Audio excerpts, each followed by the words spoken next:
Alhamdulillah, ndugu zangu, tuwarejesha shukrani zote kwa Allah subhanahu wa ta'ala kwa kutupatia tena fursa kama hii adhimu. Hii yote ni taufiki ya Allah, wala si mipangilio yetu wala sio fikra zetu. Sisi leo kujumuika katika hali ya kufahamishana, kuelekezana na kuelimishana.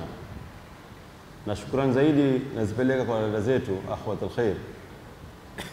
Alhamdulillah, kuna madaktari wengi, kuna wasomi wengi, lakini leo alhamdulillah wakanipa na mimi fursa katika mwaka huu kongamano lao kuja kuzungumza na nyinyi. Kwa hivyo Allah subhanahu wa ta'ala awajaze khair, awajalie washikamane kwa ajili ya Allah subhanahu wa ta'ala, na wafanikishe malengo yao yote, ipatikane ikhlas na ipatikane malipo kesho ya kiyama inshallah. Ama kwa hakika mada niliopewa leo kuzungumzia hasatan ni mambo mawili kuhusu masala ya tiba, ikiwemo tiba ya hijama na tiba nyingine ambapo haijawahi kufahamika katika mujtama wetu zaidi, ambao tunaita acupressure, ama kwa lugha ya kufahamika tiba ya kufungua mishipa ndani ya mwili wa mwanadamu. Allah subhanahu wa ta'ala anasema kwamba hakuna gonjwa, hakuna maradhi ambapo ameyaleta juu ya wanadamu ila ameweka matibabu yake, ama ima ameweka tiba yake. Na Ibn Abbas radhiallahu anhu anasema kwamba kuna neema mbili leo mwanadamu amekwenda kughafilika nazo. Moja neema faragha na ya pili ni neema ya afya. Leo imekuwa ni kama ada ama dasturi. Leo mashallah mtu anaamka asubuhi anakunywa chai. Anapokunywa chai ni chai ya maziwa, yupate ile ladha na testi ya hii ni chai ya maziwa. Anapokula hamri anajua hili ni testi ya mahamri. Yuvaa nguo enda zake kabaruani, yarudi zake kutoka kazini kwake, yani imekuwa ni ada. Lakini ndugu zangu, hii ni neema mojawapo ya neema ya Allah subhanahu wa ta'ala ametupatia juu ya afya zetu. Tufahamishwa kwamba ukitaka kujua neema ya macho basi mtafute kipofu muulize, atakufahamisha maana ya neema iliyokwenda kukosa ya macho. Ukitaka kujua neema masikio basi mtafute kiziwi asisikia, ujaribu kuzungumza naye, utakwenda kufahamu kweli kwamba hii kusikia peke yake ni neema ya Allah subhanahu wa ta'ala. Hali kadhalika leo ukitaka kujua neema ya miguu basi mtafute yule kiwete ambao yuko juu ya kitanda ama mtu yuko juu ya maradhi ambao ameshindwa kutembea. Kwa sababu leo hizi neema tunazo ndugu zangu, lakini hatuna ufahamu nazo. Na ndio kawaida ya mwanadamu kwamba neema anayopewa huwa haithamini mpaka muda inapomuondoka na maisha yake inakuja thamani ya ile neema.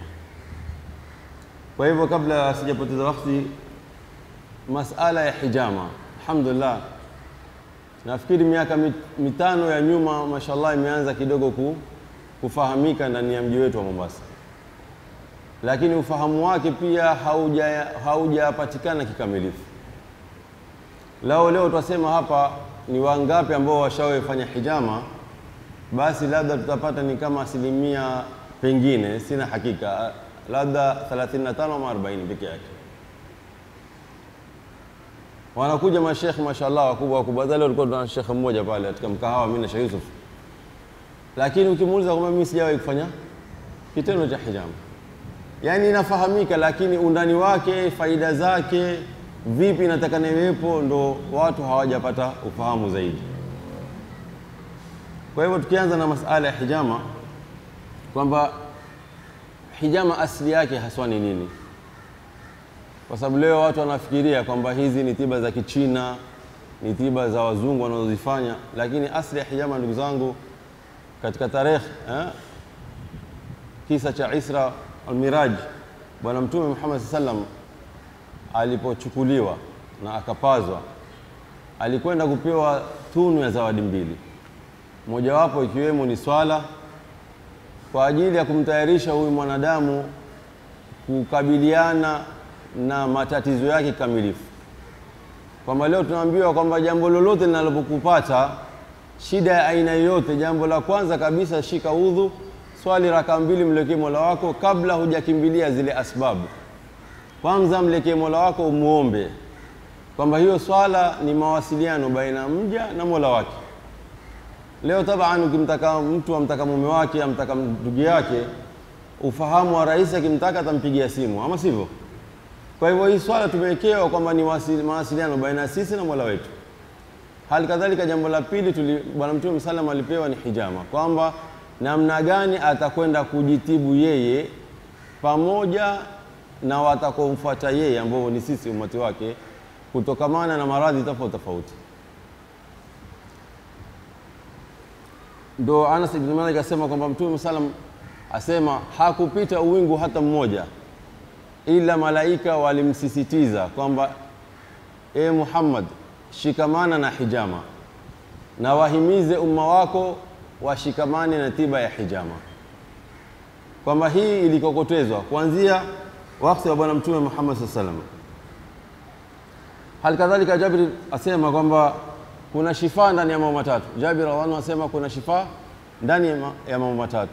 Jambo la kwanza, katika wembe ama kile kifaa anayetumia yule mtu anayefanya watu hijama, pale anapochanja ndipo shifa inayopatikana, na kuna asali na kupashwa moto. Lakini Bwana Mtume sallam mwisho hakukoteza mambo masala tiba ya moto, lakini katika hijama kuna shifa ndani ya kile kijembe, kina shifa.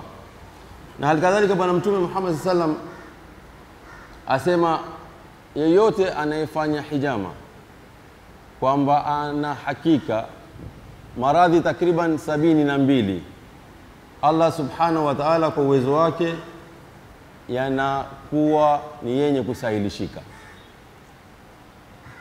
Sasa suala linakuja, watu wengi wanakuja na naambia pia, mimi bana nishafanya hijama wal fulani, nishafanya hijama wal fulani, lakini sikupata natija yoyote. Sasa mimi leo nataka nifahamishe watu kidogo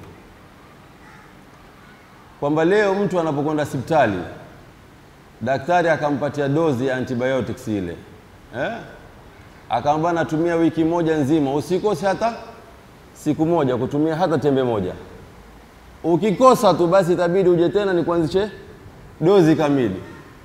Kwa zile yakini leo zetu zimejengeka juu ya madawa ya kizungu, wallahi mtu ataichukulia na ataambia na watu, sababu nikumbushe kumeza hii dawa yangu.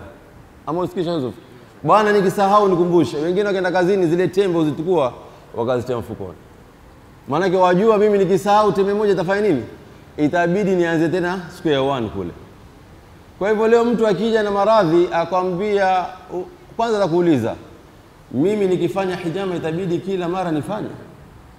Hilo ndio swala la kwanza la kuuliza. Nasikia ukifanya hijama itabidi kila mwaka nije nifanye. Sasa mtu kama huyo kwanza haja kupatia fursa ya kumfahamisha. Hijama ziko za aina nyingi na kulingana na tatizo lako ulilonalo ndipo utakwenda kuambiwa. Ikiwa mtu ni mjuzi wa kufanya hijama, atakwenda kukufahamisha wewe wataka mara moja, wataka mara 2, wataka mara 3. Lakini ile hijama mtu wankuja sema bana, mimi sina jambo la aina yote, siumwi, sina chochote, mimi nakuja kufanya sunna ya hijama, basi utamfanyia zile sunna points ambazo Bwana Mtume sallallahu alayhi wasallam amehusia mtu afanyiwe, na atakuwa ni wakwenda zake. Lakini wewe umekuja ni maradhi mzito, mgonjwa kabisa, wataka kufanywa hijama, ndugu yangu, dadangu, mamangu, haitowezekana kabisa kwamba ufanywe hijama mara moja ushike njia uende zako utarajie utapoa. Haiwezekani hilo. Mimi mwenyewe kama Sheikh Yusuf alivyozungumza, hijama mtu afaa afanywe mara moja kwa mwaka ama mara 2 ikiwa wewe ni mzima, yani bimaana mzima kwamba waamka wafanya shughuli zako hauna tatizo lolote. Lakini ikiwa ni mgonjwa, mara 1 mpaka mara 4 kwa mwaka ama ziada, kulingana na yule anayekutibu, ndio atakwenda kufahamu matatizo yako. Mimi kila wiki nilikuwa nafanywa hijama katika uti wangu wa mgongo, kila baada ya wiki, mpaka mwisho jamaa wa nyumbani walikuwa wanakuwa na hofu kidogo. Lakini unaona mwenyewe na macho yako vitu gani vinatolewa na natija gani inapatikana kwa kila session unapofanywa hijama. Kwa hivyo almuhim, hijama zamani faida zake ilikuwa nini? Ilikuwa inatumika kwa watu wa zamani kabisa. Kiswahili cha kufahamika ni kupiga chuku. Walikuwa wanatumia katika kutoa sumu ndani ya mwili. Mfano mtu ameumwa na nyoka, basi walikuwa wanapiga zile pembe, wanavuta ile sumu.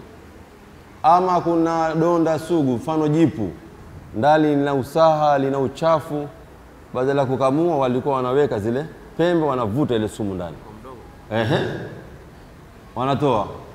Lakini alhamdulillah kwa hivi sasa hijama imepanuka na ufahamu umekuwa mwingi, mashallah, elimu umeongezeka, kwamba inatibu, unafanyiwa hijama kulingana na maradhi yako. Yani bimaana hii hijama ndugu zangu ni kama mfano wa dawa. Leo umekwenda una tumbo la kuuma, tabani utapewa dawa za nini? Za tumbo, ama sio? Umekwenda una waharisha, utapewa dawa za nini? Za kufunga kuharisha, ama sio? Umekwenda una malaria. Sasa leo hijama halikadhalika, mtu amekuja ana pressure, mtu amekuja ana sukari. Naam, ukiwa na sukari pia unafanywa hijama.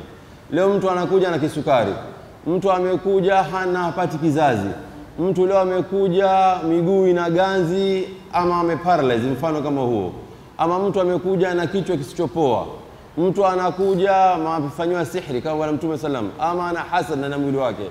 Halikadhalika kila maradhi kuna nukta ndani ya mwili wake anafaa afanyiwe.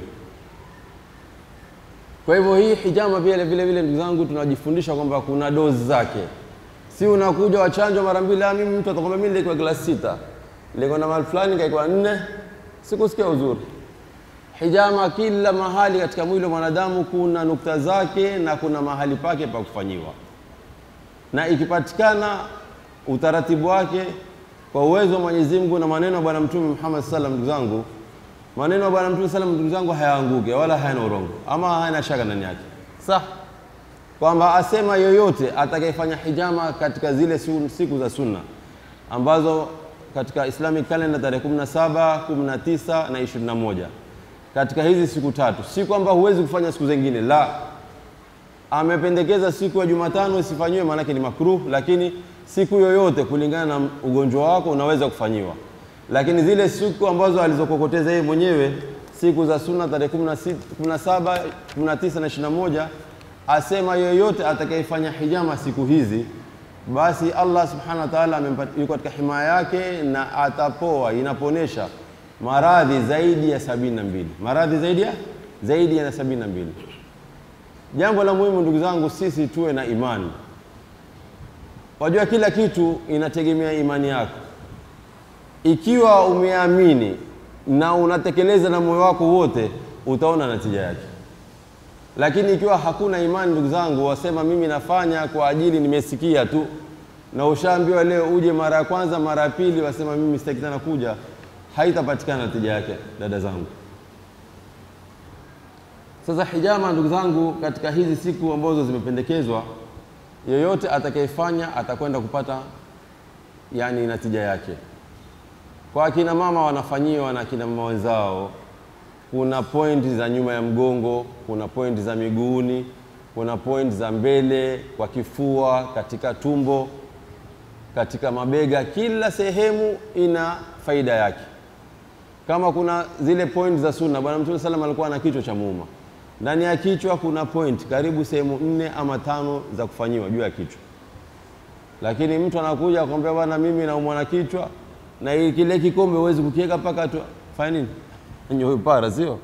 Lakini itakuwa ni mtihani kwa watu wengine wanataka kufanywa kichwa lakini hawezi kunywa kipara. Almuhimu katika watu wanaumwa na vichwa, kichwa kisichosikia dawa, kichwa kimetumiliwa dawa miaka na miaka, kama unaona unaumwa, tawakal, nyosha moyo wako, njoo ufanywe hijama, ambapo utaelekezwa namna gani, kwa siku ngapi, kwa muda gani, na inshallah kwa uwezo wa Mwenyezi Mungu. Hijama haiponishi mtu ila Allah subhanahu wa ta'ala atie shifa yake ndani. Halikadhalika kwa watu wenye maradhi mfano wa paralysis, watu ambao waliopooza, kuna vile pointi zao. Kwa watu wenye maradhi ya sukari, kwa watu wenye maradhi ya ganzi ndani mwili wao. Halikadhalika tukifanya hijama, na hiyo therapy nyingine ambayo tumezungumzia kuhusu acupressure. Hii acupressure ndugu zangu ni tiba ya Kichina taban, ilianza kwao, na katika mwili wa mwanadamu kuna nukta zaidi ya 400, yani nearly 400 points. Kuna nukta karibu 400 ndani ya mwili wa mwanadamu, kuanzia kwenye kichwa chake mpaka kwenye kidole chake cha gumba chini. Tiba hii ndugu zangu, mtu hatumii mashini wala hatumii kitu chochote, lakini muhimu zile nukta zinajulikana na inatumika kuzibonyeza zile nukta. Nafikiri katika huu mkongomano kuna baadhi alhamdulillah ya akina dada ama akina mama washawahi kuja kwetu kwenye senta zetu na washawahi kufanyiwa. Mfano ndio washawahi kuja kufanyiwa. Kuna mwanamke ambapo mashallah ni special, anawafanyia wanawake wenzi wao. Mfano mtu amekuja akwambia mimi silali, kuna nukta, mfano leo tazungumza kama nukta 5, 6, 7 ama 10. Mfano mtu halali, usingizi unamruka saa zote, anajibe usiku na kwenda huku narudi kule. Wewe mwenyewe nyumbani tu ukichukua vidole vyako viwili katika mwisho wa nyusi hizi, nyusi mwisho wake, ukijaribu kwa dakika kama 6, dakika 2, 3, unazungusha vidole vyako katika sehemu kama hizi. Katika sekunde 30 mpaka dakika 1 inaachilia. Unazungusha tena katika sekunde 30 mpaka dakika 1 inaachilia. Lakini usifanye leo, kesho katarajia ushapoa. Iwe ni kitu kama dozi nilivyotanguliza kuzungumza. Inshallah kwa uwezo Mwenyezi Mungu kitu kama kile ama usingizi kama ule utaanza kupata vizuri. Mtu mfano ana tabia ya kutapika, ima ana ujauzito yoanza, ama ima katika wagonjwa wengine wanaokuja kwangu, mfano mtu ana ugonjwa wa kansa, yani unapima vidole vyako vitatu katika mkono wako, vidole vitatu, baada ya kidole cha mwisho cha shahada, sehemu kama hii unabonyeza hapa, sawa, katika hali ya mviringo ya mzunguko unapabonyeza kwa undani kabisa katika sekunde 30 mpaka dakika 1, alafu unaachilia. Unarejea tena unafanya kama kiasi cha dakika 5 hivi. Kwa wanawake ambapo wanaopata ada yao ya mwezi, wengine wanakuja na kukatwa na tumbo na kuumwa, kuna nyuma ya mgongo wako baada ya kiuno sehemu mbili, unaweza ukamwambia mtu, maana yake nyuma mgongo huwezi kujifanyia mwenyewe, anakufanyia juu upande mmoja na upande wa pili kidogo, pole pole tu, kama kukumasaji hivi kidogo, lakini akipress ndani. Akipressure maanisha kuimpose ama kuweka force ndani ya kiwiliwili chako. Kwa sekunde 30 mpaka dakika 1 unaachilia. Kwa sekunde 30 mpaka dakika 1 unaachilia. Kwa wenye maradhi ya kuumwa na miguu, maarufu arthritis, maradhi ya mishipa ya miguu na vifupa ambavyo zimeshikana, nyuma ya mguu wako, goti ni hili, nyuma yake, katikati yake pale utapashika vile vile. Wewe unaweza kujifanyia ukiwa umelala kwa tumbo, ama mtu atakufanyia, mtu ana mume wake ama na babake ama mamake atamfanyia nyumbani, anabonyeza katikati ya goti lake.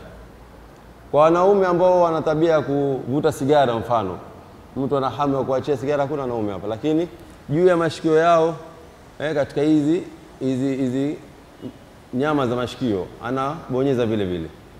Kwa hivyo kama mtu yote ana mume wake ana tabia kuvuta sigara na hapendi hilo jambo, fanya bidii inshallah, jishughulishe, msaidie yeye pia kila siku subuhi saa 6 na usiku, na unampress hapa. Kwa njia kama hizi ndugu zangu, kwa muda ambapo umehakikisha, mfano usubuhi ama ni jioni ama ni usiku, unafanya kwa kuendelezesha, lakini kwa uwezo wa Mwenyezi Mungu inshallah natija itaanza kupatikana, hakuna shaka ndani yake kabisa. Sasa sisi mtu akija kwetu pale kwa senta yetu ambayo iliyopo Nyali, tunashika hizi pointi zote nilizozielezea na zaidi ya hizi, lakini pale sisi tunafanya na mafuta ya olive oil yaliyo kidogo moto.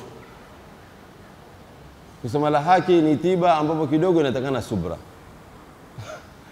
Tiba kidogo maanake ni uchungu. Ikiwa mahali, maanake mimi alhamdulillah mpaka sasa takriban tangu nianze kutibu watu takriban watu 400, naweza nikasema labda kama watu 3 4 peke yake waliokuja kulala kile kitanda nikawatibu mpaka kaondoka, yani hawakulalamika ama hawakupiga kelele ama hawakulia. Sheikh Yusuf hapa wewe nilijaribu siku moja kufanyia, basi akaniambia Sheikh yani kwa ufupi yale maumivu yako juu ya kitanda peke yake, lakini alhamdulillah ukitoka juu ya kitanda utajisikia mwili wako umebadilika kabisa. hali yako ya afya imebadilika kabisa.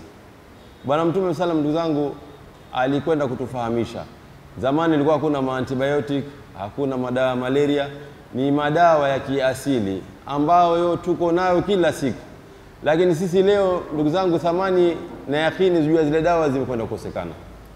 Leo imekwenda kufahamika mwenye ugonjwa wa kansa zaidi anahitaji oxygen, zile cells za kansa, ili kwenda kumalizika zikakuwa reformed upya wake, ni kwamba apate oxygen.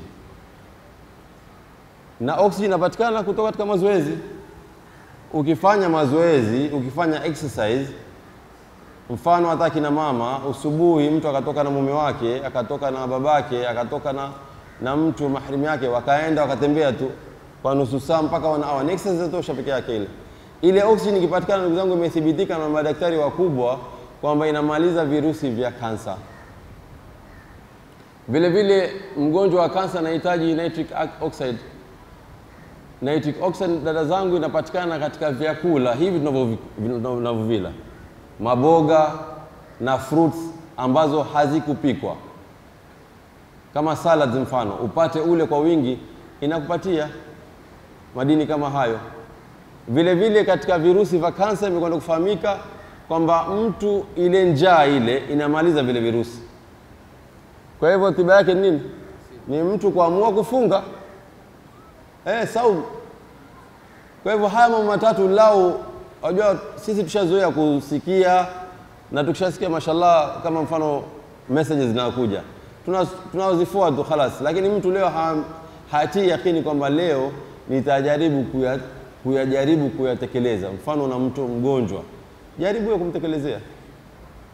Sasa mfano kama mtu ameshikilia hijama kama mimi, kama Shawisa alivyozungumza, katika mwaka mmoja na nusu takriban mwaka na miezi 5-6 niko juu ya kitanda, lakini wakati nilipoingia na istikhara, Allah subhanahu wa ta'ala akanipatia ilhamu ya kufanya hijama na acupressure.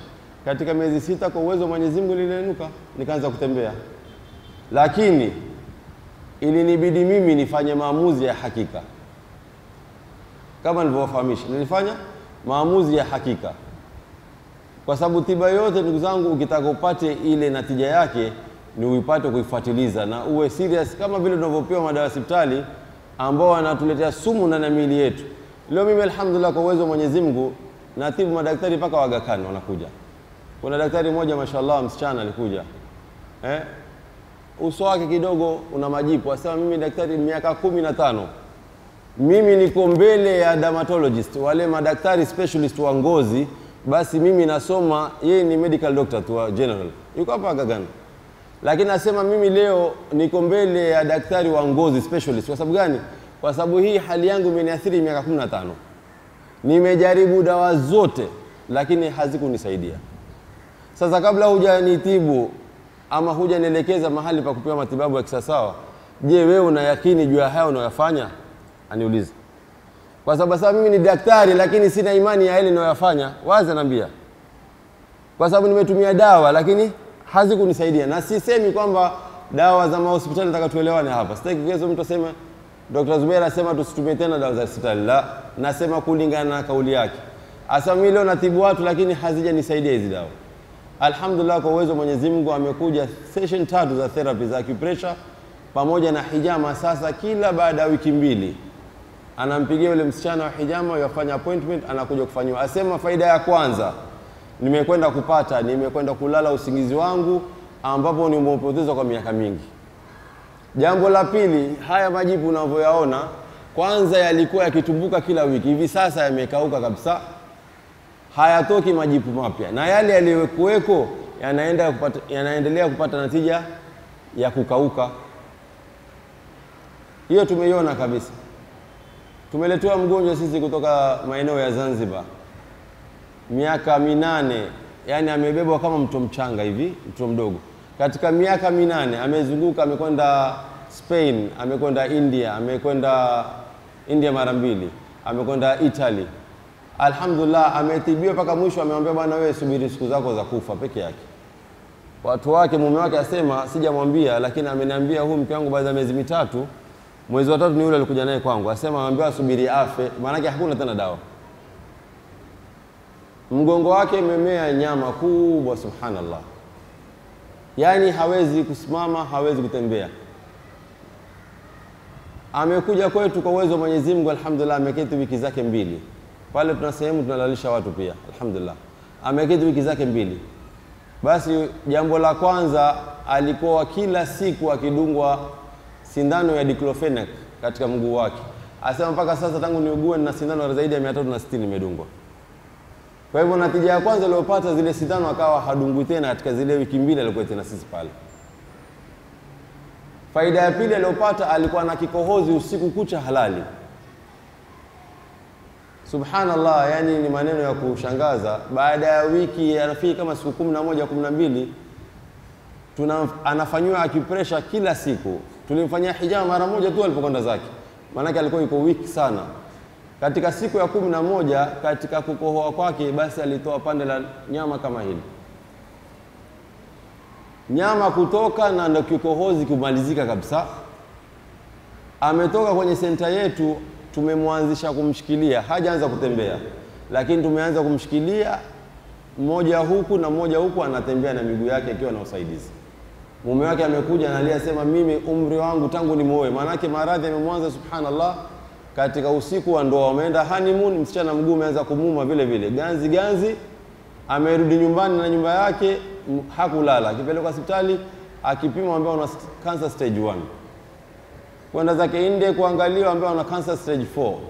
Akija kwangu na cancer stage 4, ambapo yeye na mume wake mpaka hivi sasa ni mfano wa mtu na ndugu yake.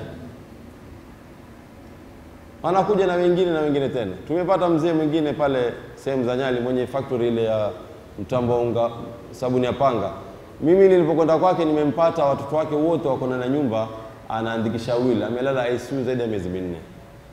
Huyo mzee nimemshika kwa mwaka mmoja kamili kwa uwezo wa Mwenyezi Mungu, si uwezo wangu. Hivi sasa yuko kazini kwake anafanya kazi. Na mimi nilimpata ni mifupa haswa, hata kwamba hawezi kutembea. Kwamba zile muscles kwa sababu ya kulala kwa muda mrefu juu ya kitanda zimelika kabisa. Lakini alikuwa na bidii mashallah. Siku nilikuwa sendi kumtibu ni siku ya Ijumaa, alikuwa ndo simtibu na Jumapili.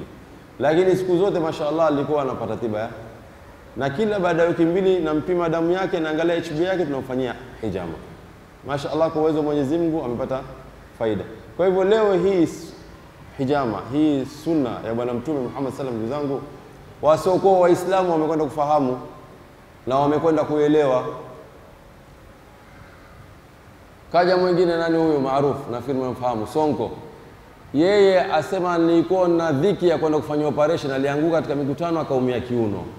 Akaambiwa paka twende tukakurekebisha hii hip. Amekuja alhamdulillah, tumefanya hijama na acupressure hivi sasa, sema mimi sitaki kusikia jambo lolote. Akianza kuumwa upige simu moja kwa moja. Na wengi na mifano iko. Kwa hivyo sisi jambo la kwanza twende kufahamu hii tiba ni kwamba lazima tupate mtu mjuzi mwenye kutueleza. Mashaallah, alhamdulillah, Mombasa tuko wengi siku hizi. Mwenyezi Mungu awajaze khair, na kila mtu anafanya jitihadi yake mashaallah. Allah waongeze khairi na wajalie iwe sababu ya watu kupata shifa na maisha zao. Kwa hivyo unapokwenda mahali pa hijama kokote pale, tafadhali dadangu, fata maamrisho ama maelekezo anayokupatia. Na inshallah kwa uwezo wa Mwenyezi Mungu Allah subhanahu wa ta'ala atatupatia sisi shifa sote inshallah. Hadha, assalamu alaykum wa rahmatullahi wa barakatuh. Wa alaykum assalam wa rahmatullahi. Mwenyezi Mungu amjaze kheri Dr. Zubair, hata hivi